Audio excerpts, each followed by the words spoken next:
The ELHB has been celebrating lives and the way in which they're told now for many years.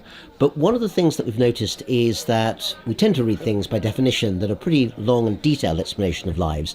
And sometimes we found ourselves wondering whether or not there's also a way of highlighting what's really important in a life, where short can maybe be more effective than long.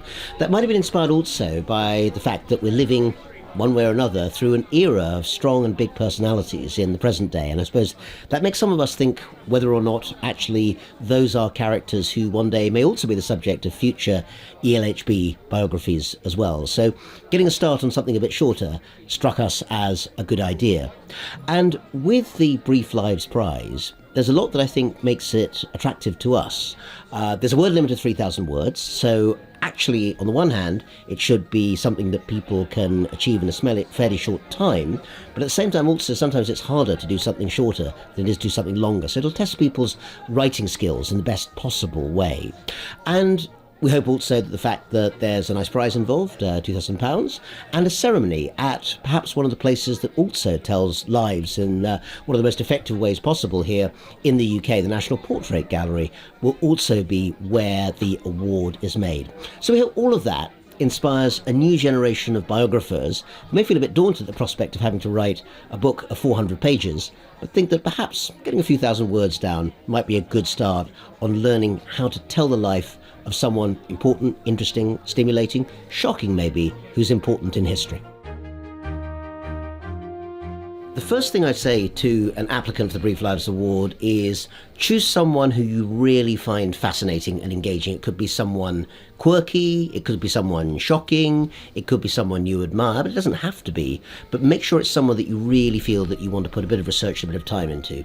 The second thing is, just because it's short doesn't mean it should be shallow. In other words, get the research done, do some reading, do some thinking about who this person is, and then try and get the essence of that into 3,000 words. And the last thing I'd say, but perhaps one of the most important, is make it come alive. Is there an incident? Is there a story? Is there some sort of insight about the person that sums up who they are? If you can get that into your brief life, then you'll be in a position, I think, to tell a much bigger story, even in relatively few words. I think one of the most effective type of essay may be one that actually looks to push the edges a little bit in terms of how you write a life. Now, don't get me wrong, we want to make sure that what's at the heart of it is fact and research. This is not about writing a sort of fictionalized version of someone's life. But maybe drawing on John Aubrey's Brief Lives, one can think about maybe what's amusing, what's quirky, maybe something a bit sideways, you might say, about these people's lives. That can often illustrate something more important. And we'd certainly welcome entries that stand out one way or another. As long as they're based in that research, we are excited to find out the different ways in which writers will tackle the overall task. We're looking for younger people as the winners of this particular prize, and the hope is very much that these are people who feel inspired by the idea of biography as a genre. That's very much in the spirit, of course, of the Elizabeth Longford Historical Biography Prize, which, for 20 years now has been finding ways to celebrate the writing of historically significant lives.